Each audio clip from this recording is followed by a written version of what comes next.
আজ 23শে জানুয়ারি শুক্রবার জানাবো আজকের বাছাই করা গুরুত্বপূর্ণ 25টি তাজা সংবাদ।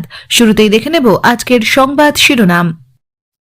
প্রতিদিন নিয়মিত সঠিক খবর পেতে হলে আমাদের এই চ্যানেল সাবস্ক্রাইব করে আমাদের পাশে থাকুন আর ভিডিওতে একটি লাইক করতে একদমই ভুলবেন না। জম্মু ও কাশ্মীরের ডোডায় 200 ফুট খাদে পড়ল সেনার গাড়ি, মৃত 10 জওয়ান। নিজের 65 বছর বয়সী মাকেও নোটিস, প্রশাসনের বিচারে সেরা সেই বিএলও। টানা 4 দিন বন্ধ থাকবে ব্যাংক, লম্বা ছুটিতে সমস্যায় পড়তে পারেন অনেকে।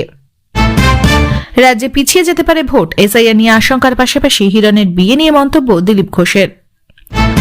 বিভিন্ন জেলায় ঘুরছেন ভয়, কলকাতায় থাকছেন না অভিষেক, যদি ইডি কান ধরে তুলে নেয় খোঁচা সুকান্তর। এসআইআর শুনানিতে স্ত্রীকে তলব, দেশ ছাড়া হওয়ার আতঙ্কে চরম সিদ্ধান্ত ইটাহারের প্রৌঢ়ের। এসআইআর নিয়ে 26টা কবিতা লিখলেন মমতা, বইমেলার মঞ্চেও মুখ্যমন্ত্রীর নিশানায় এজেন্সি কমিশন। মুসলিমদের বহুবিবাহ বিজেপিকে অ্যালাউ করে দিল, মদনের প্রশ্নবাণে পাল্টা তীর রুদ্রনীলের। মুজিব থেকে সজীব, রব উঠেছে সোশ্যাল মিডিয়ায়, আস্থার ঠিকানা শেখ হাসিনা বলছে আওয়ামী লীগ। ডিজি পদে মেয়াদ বাড়ার সম্ভাবনা প্রায় নেই, রাজীব কুমারের বিদায়ী অনুষ্ঠান লক্ষ্মীবারে। মানুষের বিপদ দেখে চুপ করে থাকলে একদিন নিজেকেও বিপদে পড়তে হবে, এসআইআর নিয়ে সরব মমতা। এসআইআর শুনানি কেন্দ্রে ভাঙচুর, দাপুটে তৃণমূল বিধায়কের বিরুদ্ধে এফআইআর। লক্ষ্মীর ভান্ডার বন্ধ 6 মাস, টাকা চালু করার দাবিতে কলকাতা হাইকোর্টের দ্বারস্থ ময়নার মহিলারা। ফারাক্কার বিডিও অফিসে তাণ্ডব কাণ্ডে তৃণমূল বিধায়কের বিরুদ্ধে খড়গহস্ত নির্বাচন কমিশন। বাংলার মনীষীদের নাম ভুলে অস্বস্তি, কেন্দ্রীয় নেতাদের বঙ্গ সংস্কৃতি শেখাতে শিক্ষক নিয়োগ করছে বিজেপি। সর্বভারতীয় সভাপতি হওয়ার পর এই প্রথমবার পশ্চিমবঙ্গ সফরে নীতিন নবীন, তারপর আসবেন Amit Shah. No SIR no vote, বিএলওদের দিয়ে ভুল তথ্য আপলোড করাচ্ছে তৃণমূল, শ্রমিকের নিশানায় কমিশন। এসআইআর এর শুনানি নিয়ে প্রবল চাপে মৃত্যু মহিলার, কাঁথিতে বিতর্কে টিএমসি বিজেপি। ভারতে বিশ্বকাপ খেলবে না বাংলাদেশ, বৈঠকে চূড়ান্ত সিদ্ধান্ত নিল বিসিবি, নেপথ্যে নিরাপত্তা সংক্রান্ত ঝুঁকি।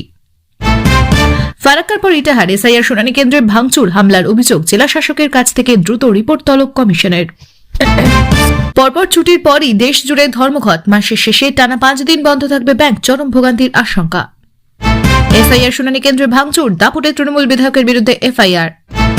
এসআইআর নিয়ে 26টা কবিতা লিখলেন মমতা, বইমেলার মঞ্চেও মুখ্যমন্ত্রীর নিশানায় এজেন্সি কমিশন।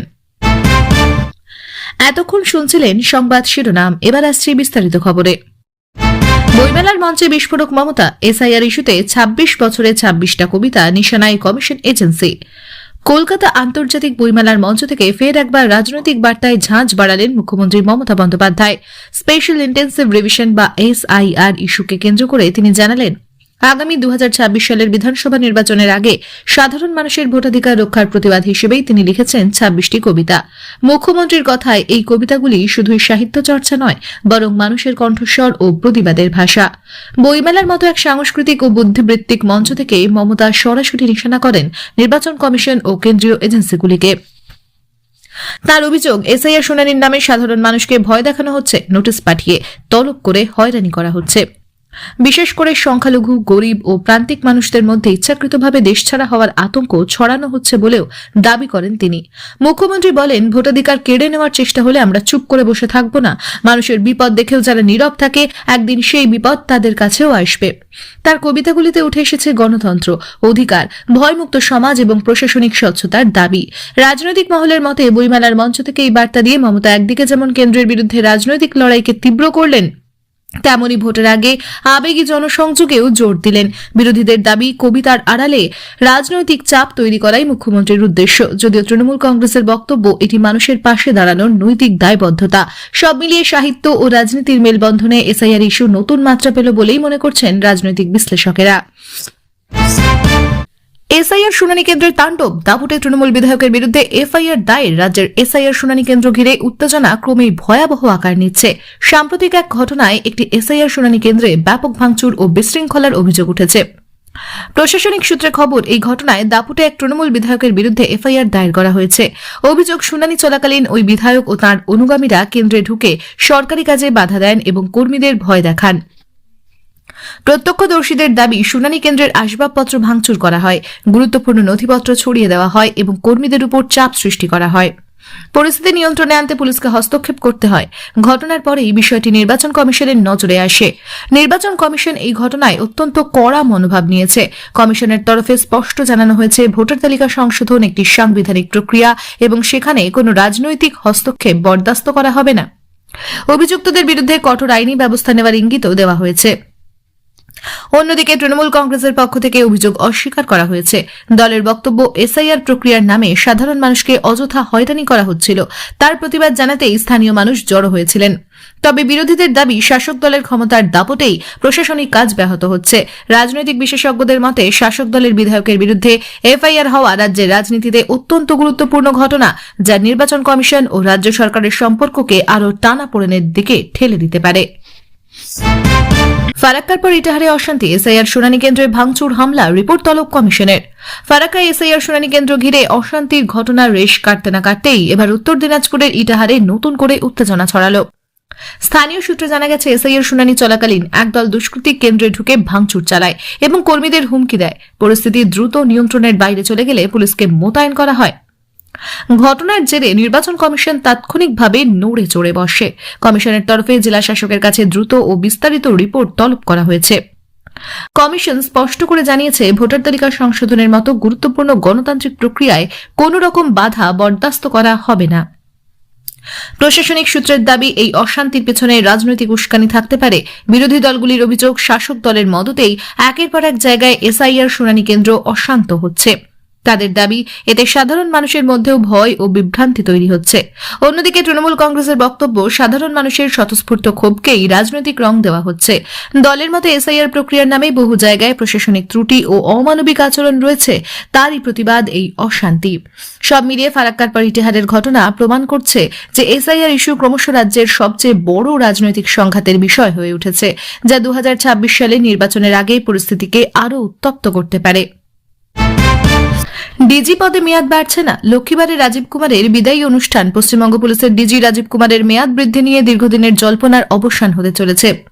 প্রশাসনিক সূত্রে জানা যাচ্ছে, রাজ্য পুলিশের শীর্ষ পদে তার মেয়াদ বাড়ার সম্ভাবনা প্রায় নেই। লক্ষ্মীবারেই হতে পারে রাজীব কুমারের বিদায়ী অনুষ্ঠান, এমনটাই ইঙ্গিত মিলেছে নবান্ন সূত্রে। নির্বাচনের মুখে পুলিশের নেতৃত্ব বদল রাজ্য রাজনীতিতে গুরুত্বপূর্ণ তাৎপর্য বহন করছে বলেই মনে করছেন রাজনৈতিক ও প্রশাসনিক মহল। রাজীব কুমার দায়িত্ব নেওয়ার পর একাধিক গুরুত্বপূর্ণ পরিস্থিতি সামলেছেন। কেন্দ্রীয় এজেন্সির সঙ্গে রাজ্য পুলিশের সংঘাত, আইন শৃঙ্খলা পরিস্থিতি নিয়ন্ত্রণ এবং নির্বাচন সংক্রান্ত বিভিন্ন ইস্যুতে তার ভূমিকা বারবার শিরোনামে এসেছে। বিশেষ করে কেন্দ্রীয় তদন্তকারী সংস্থার সঙ্গে সংঘর্ষপূর্ণ সম্পর্ক রাজ্য রাজনীতিতে আলাদা মাত্রা যোগ করেছিল। ডিজি হিসেবে তার মেয়াদ শেষ হলে কে হবেন পরবর্তী পুলিশ প্রধান, তা নিয়েও জল্পনা তুঙ্গে। একাধিক সিনিয়র আইপিএস অফিসারের নাম উঠে আসছে আলোচনায়। তবে নির্বাচন কমিশনের নির্দেশ ও কেন্দ্রীয় পর্যবেক্ষণের কারণে এই নিয়োগ প্রক্রিয়া বিশেষ গুরুত্ব পাচ্ছে। বিরোধী দলগুলির মতে, ডিজি বদল আসন্ন বিধানসভা নির্বাচনের আগে প্রশাসনিক ভারসাম্যে প্রভাব ফেলতে পারে। অন্যদিকে শাসক তৃণমূল কংগ্রেসের বক্তব্য, এটি সম্পূর্ণ প্রশাসনিক বিষয়, রাজনৈতিক রং দেওয়ার কোনো কারণ নেই। সব মিলিয়ে রাজীব কুমারের বিদায় শুধু এক পুলিশ আধিকারিকের অবসর নয়, বরং রাজ্য প্রশাসনের এক গুরুত্বপূর্ণ অধ্যায়ের সমাপ্তি বলেই মনে করছেন বিশেষজ্ঞরা। এসআইআর শুনানির মানসিক চাপে মৃত্যু, কাঁথিতে তৃণমূল বিজেপির তীব্র চর্চা। পূর্ব মেদিনীপুরের কাঁথিতে এক মহিলার মৃত্যুকে ঘিরে তীব্র রাজনৈতিক বিতর্ক শুরু হয়েছে। পরিবারের অভিযোগ, এসআইআর শুনানি সংক্রান্ত নোটিশ ও তলবের মানসিক চাপে ওই মহিলা ভেঙে পড়েছিলেন। শেষ পর্যন্ত তার মৃত্যু হয়, যা ঘিরে রাজ্য রাজনীতিতে শুরু হয়েছে তুমুল চর্চা। পরিবারের সদস্যদের দাবি, এসআইআর শুনানির জন্য বারবার হাজিরা দিতে বলা হচ্ছিল। প্রয়োজনীয় নথি নিয়ে সংশয়, নাগরিকত্ব সংক্রান্ত ভয় এবং প্রশাসনিক চাপ মিলিয়ে ওই মহিলা চরম মানসিক দুশ্চিন্তায় ভুগছিলেন। পরিবারের অভিযোগ, প্রশাসনের অসংবেদনশীল আচরণ এই মর্মান্তিক ঘটনার জন্য দায়ী। এই ঘটনার পর তৃণমূল কংগ্রেস সরাসরি নির্বাচন কমিশন ও কেন্দ্রীয় সরকারের ভূমিকার দিকে আঙুল তুলেছে। শাসক দলের দাবি, এসআইআর প্রক্রিয়ার নামে সাধারণ মানুষকে ভয় দেখানো হচ্ছে, যার ফলেই এমন ঘটনা ঘটেছে। মুখ্যমন্ত্রী মমতা বন্দ্যোপাধ্যায় বিষয়টি নিয়ে উদ্বেগ প্রকাশ করেছেন। অন্যদিকে বিজেপির দাবি, মৃত্যুর সঙ্গে এসআইআর প্রক্রিয়ার কোনো প্রত্যক্ষ যোগ নেই। বিজেপির বক্তব্য, ঘটনাটিকে রাজনৈতিক উদ্দেশ্যে ব্যবহার করা হচ্ছে এবং প্রশাসনিক প্রক্রিয়াকে বদনাম করা হচ্ছে। এই ঘটনায় মানবাধিকার সংগঠন ও সমাজের বিভিন্ন স্তর থেকেও প্রশ্ন উঠেছে, ভোটার তালিকা সংশোধনের মতো প্রক্রিয়ায় কি আরও মানবিক পদ্ধতি প্রয়োজন নয়? বিষয়টি প্রশাসনিক তদন্তের দাবিও উঠেছে। No SIR no vote slogan, বিএলওদের দিয়ে ভুল তথ্য আপলোডের অভিযোগ শ্রমিকের। এসআইআর ইস্যুতে রাজ্যের রাজনৈতিক সংঘাত আরও তীব্র হল। বিজেপি নেতা শ্রমিক ভট্টাচার্য অভিযোগ তুলেছেন, তৃণমূল কংগ্রেস পরিকল্পিতভাবে বিএলওদের দিয়ে ভোটার তালিকায় ভুল তথ্য আপলোড করাচ্ছে। তাদের দাবি, এর উদ্দেশ্য একটাই, এসআইআর প্রক্রিয়াকে বিতর্কিত করা এবং পরে no SIR no vote slogan তুলে চাপ তৈরি করা। শ্রমিকের অভিযোগ অনুযায়ী একাধিক জায়গায় ভোটারদের তথ্য ইচ্ছাকৃতভাবে ভুলভাবে নথিভুক্ত করা হচ্ছে, ফলে সাধারণ মানুষ বিভ্রান্ত হচ্ছেন এবং প্রশাসনিক প্রক্রিয়া প্রশ্নের মুখে পড়ছে। তিনি দাবি করেন, নির্বাচন কমিশন যদি অবিলম্বে হস্তক্ষেপ না করে তাহলে ভোটার তালিকার বিশ্বাসযোগ্যতা ক্ষতিগ্রস্ত হবে। এই অভিযোগের পর নির্বাচন কমিশন বিষয়টি গুরুত্ব সহকারে খতিয়ে দেখছে বলে জানিয়েছে। কমিশনের তরফে বলা হয়েছে, যদি কোনো রাজনৈতিক দল বা ব্যক্তি ইচ্ছাকৃতভাবে ভোটার তালিকা সংশোধনে ভুল তথ্য দেয় তাহলে কড়া আইনি ব্যবস্থা নেওয়া হবে। তৃণমূল কংগ্রেস অবশ্য এই অভিযোগ সম্পূর্ণ অস্বীকার করেছে। শাসক দলের বক্তব্য, এসআইআর প্রক্রিয়ার ত্রুটি ঢাকতেই বিজেপি এই ধরনের ভিত্তিহীন অভিযোগ তুলছে। তাদের দাবি, সাধারণ মানুষের প্রতিবাদকেই রাজনৈতিক ষড়যন্ত্র হিসেবে দেখানো হচ্ছে। সব মিলিয়ে নো এসআইআর নো ভোট স্লোগানকে ঘিরে রাজ্যের রাজনৈতিক পারদ আরও চড়ল। 2024 সালের নির্বাচন যত এগোচ্ছে, এসআইআর ইস্যু ততই রাজনীতির কেন্দ্রবিন্দুতে উঠে আসছে বলেই মনে করছেন রাজনৈতিক বিশ্লেষকেরা। ফারাক্কার বিডিও অফিসে তাণ্ডব, তৃণমূল বিধায়কের বিরুদ্ধে খড়গহস্ত কমিশন। ফারাক্কার বিডিও অফিসে ঘটে গেল এক চাঞ্চল্যকর ঘটনা। স্থানীয় সূত্রে জানা যায়, অফিসে কর্মরত সরকারি কর্মীদের উপর দাপট দেখিয়েছিলেন তৃণমূলের এক বিধায়ক, যার ফলে প্রশাসনিক কার্যক্রম স্থগিত হয়ে যায়। অভিযোগ অনুসারে বিধায়ক এবং তার অনুসারীরা অফিসে ঢুকে আসবাবপত্র ভাঙচুর করেন, নথি এবং ফাইল ছড়িয়ে দেন এবং কর্মীদের উপর হুমকি ধামকি প্রয়োগ করেন। ঘটনার পরেই নির্বাচন কমিশন পরিস্থিতির নজরে নিয়ে দ্রুত তদন্তের নির্দেশ দিয়েছেন। কমিশন সূত্রে খবর, এই ধরনের হস্তক্ষেপ নির্বাচন প্রক্রিয়ার স্বচ্ছতা ও নিরপেক্ষতাকে বিপন্ন করতে পারে। কমিশন ইতিমধ্যেই জেলা শাসকের কাছে বিস্তারিত রিপোর্ট তলব করেছে, যাতে প্রয়োজনীয় আইনানুগ ব্যবস্থা নেওয়া যায়। নির্বাচনী প্রক্রিয়ার মধ্যে এমন ঘটনা রোধ করা অত্যন্ত গুরুত্বপূর্ণ বলেও তারা উল্লেখ করেছেন। স্থানীয় মানুষের অভিযোগ, ফারাক্কা এলাকার প্রশাসনিক কাজে বিধায়কের হস্তক্ষেপ দীর্ঘদিন ধরেই দেখা গেছে। তবে এই ঘটনা প্রশাসনের সামনে আনতে হলে ভোটারদের নিরাপত্তা এবং সরকারি কর্মকর্তাদের স্বাধীনতা বজায় রাখতে কমিশনকে সরাসরি হস্তক্ষেপ করতে হয়েছে। বিরোধী রাজনৈতিক দলগুলি এই ঘটনায় তীব্র নিন্দা জানিয়েছে। তাদের মতে, নির্বাচনী প্রক্রিয়ার মধ্যে এই ধরনের তাণ্ডব ভোটারদের আস্থা ক্ষুণ্ণ করে এবং গণতান্ত্রিক প্রক্রিয়ার উপর প্রশ্ন তোলে। অন্যদিকে তৃণমূল কংগ্রেস দাবি করছে, এটি সাধারণ জনগণের স্বাভাবিক ক্ষোভ এবং কিছু স্থানীয় অসুবিধার কারণে পরিস্থিতি উত্তপ্ত হয়েছে। রাজনৈতিক বিশ্লেষকরা বলছেন, ফারাক্কার ঘটনা একটি বার্তা পাঠাচ্ছে যে রাজ্য নির্বাচন চলাকালীন সময়ে প্রশাসনিক বাধা এবং রাজনৈতিক হস্তক্ষেপ উভয়ই নির্বাচন কমিশনের পক্ষে বড় চ্যালেঞ্জ হতে পারে। তাই কমিশনের দ্রুত পদক্ষেপ রাজনৈতিক স্থিতিশীলতার জন্য অত্যন্ত প্রয়োজন। লক্ষ্মীর ভান্ডার বন্ধ 6 মাস, টাকা চালুর দাবিতে হাইকোর্টে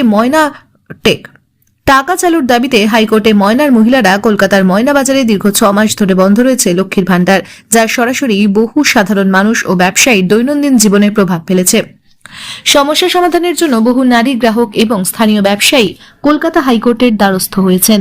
তারা দাবি করেছেন, দ্রুত সময়ের মধ্যে ব্যাংকটি পুনরায় চালু করা হোক এবং সাধারণ মানুষের অর্থ ও লেনদেনের সুবিধা ফিরিয়ে দেওয়া হোক। ময়নার মহিলাদের অভিযোগ, 6 মাস ধরে ব্যাংক বন্ধ থাকায় তাদের সঞ্চয়, ঋণ এবং দৈনন্দিন লেনদেনের কার্যক্রম সম্পূর্ণরূপে স্থবির হয়ে গেছে। এতে সামাজিক ও অর্থনৈতিক জীবনে বিশাল প্রভাব পড়েছে। বিশেষ করে গরিব ও প্রান্তিক মানুষদের পক্ষে নগদ অর্থের সহজলভ্যতা না থাকা একটি বড় সমস্যা হয়ে দাঁড়িয়েছে। আইনি বিশেষজ্ঞরা বলছেন, হাইকোর্টে এই মামলার প্রেক্ষিতে দ্রুত অস্থায়ী আদেশ দেওয়া হতে পারে। আদালত ইতিমধ্যেই সংশ্লিষ্ট ব্যাংক ও কর্তৃপক্ষকে ব্যাখ্যা দিতে নির্দেশ দিয়েছেন। আদালতের লক্ষ্য সাধারণ মানুষের অর্থনৈতিক স্বার্থ রক্ষা করা এবং ব্যাংকের কার্যক্রম পুনরায় চালু করার জন্য প্রশাসনিক সমাধান নিশ্চিত করা। এই ঘটনায় রাজনৈতিক ও সামাজিক স্তরে বিভিন্ন সমালোচনা উঠেছে। বিরোধী দলগুলির মতে, সরকারি নজরদারির অভাবেই এমন দীর্ঘ সময় ধরে ব্যাংক বন্ধ থাকে। শাসক দল বলছে, এটি সম্পূর্ণ প্রশাসনিক ত্রুটি এবং সংশ্লিষ্ট কর্তৃপক্ষ ইতিমধ্যেই সমস্যার সমাধানের চেষ্টা করছে। বিশ্লেষকরা মনে করছেন, লক্ষ্মীর ভান্ডারের এই দীর্ঘ বন্ধ থাকা ঘটনা অর্থনৈতিক স্বচ্ছতার পাশাপাশি রাজ্য প্রশাসনের কার্যকারিতা নিয়েও প্রশ্ন তুলেছে। দ্রুত কার্যক্রম ছাড়া সাধারণ মানুষের বিশ্বাসে ধাক্কা লাগতে পারে।